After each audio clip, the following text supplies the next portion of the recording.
I think that goes all the way through to the other street.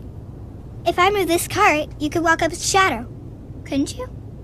My name is Guillaume Provost. I'm the creative director and founder for Compulsion, and we're working on a game called Contrast.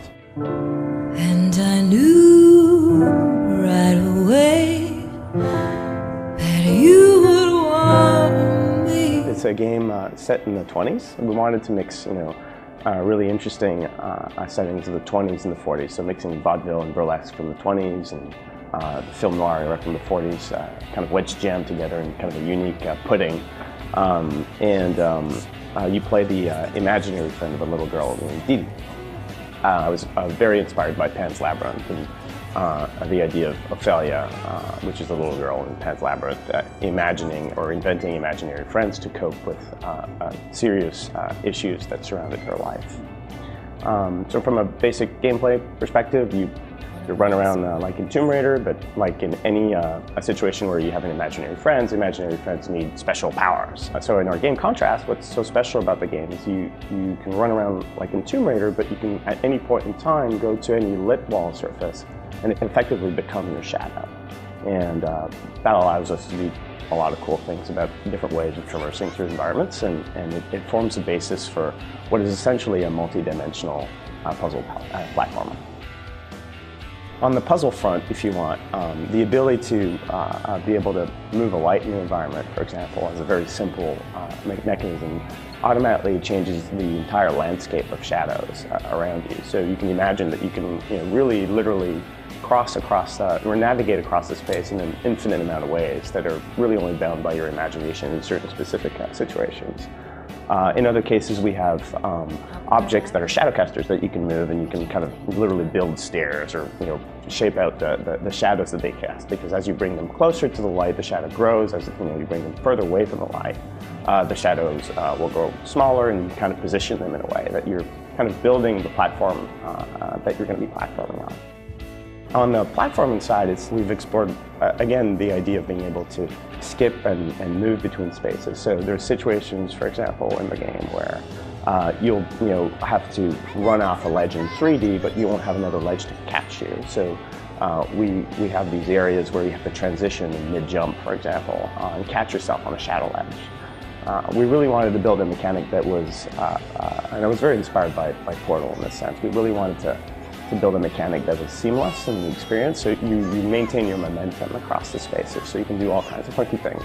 In fact, it's been a really rewarding process to see focus testers that we would sit down on a couch, and the first few times their brains would explode because we threw a little bit too many tools at them, and they're like, "Oh my God, there's too many possibilities." But then over time, when we started finding a way to really teach players through the mechanics of dealing between the two spaces and understanding how well they're interlinked in the game, we started seeing players find very creative solutions to the problems. And to me, that's really one of the most rewarding experiences as a creative director, is when you see kind of a player really go at it and do things that you'd never imagined they would be able to do. The mechanic came first. Really the idea of going through shadows and melding between the spaces and having interlinked spaces working together was really the first idea that cropped out of the game. We had several sources of inspirations for both the setting and the time period.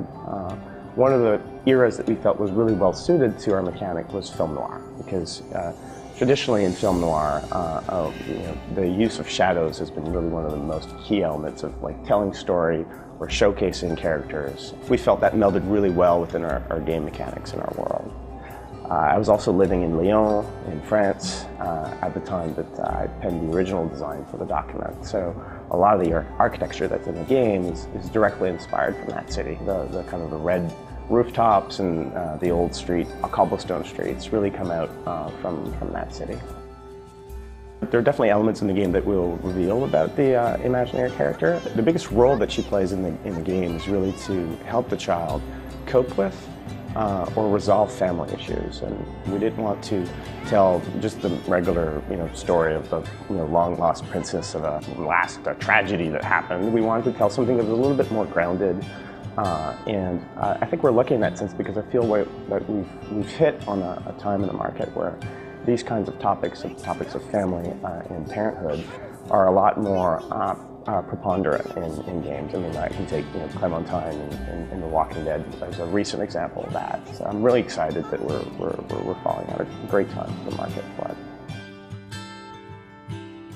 It is a complex mechanic, and we go quite deeply into the ways that you can interact between the spaces. So one of the big things that we want to make sure we're giving the players is that really progressive understanding of how the spaces interact throughout the game, ensuring that we're providing them on one side with a smooth experience so that they're not like really frustrated or blocked because they don't know where to go or what to do. But the flip side of it that's been really creatively great is when we see players try things that the game doesn't allow them to do, that as a creative director I'm like, wow, we should allow them to do those things. And that's been a really great experience of like, hey, let's make that possible. Let's make this solution possible, because we should reward the players for being smart.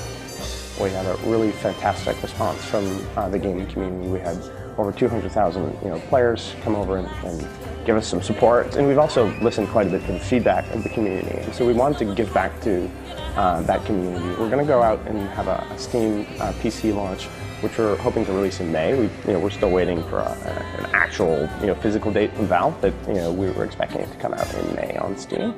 And we've been talking with both the console manufacturers and publishers to bring the game to console, because we feel like it would be a great experience to bring to the living room. So, fingers crossed.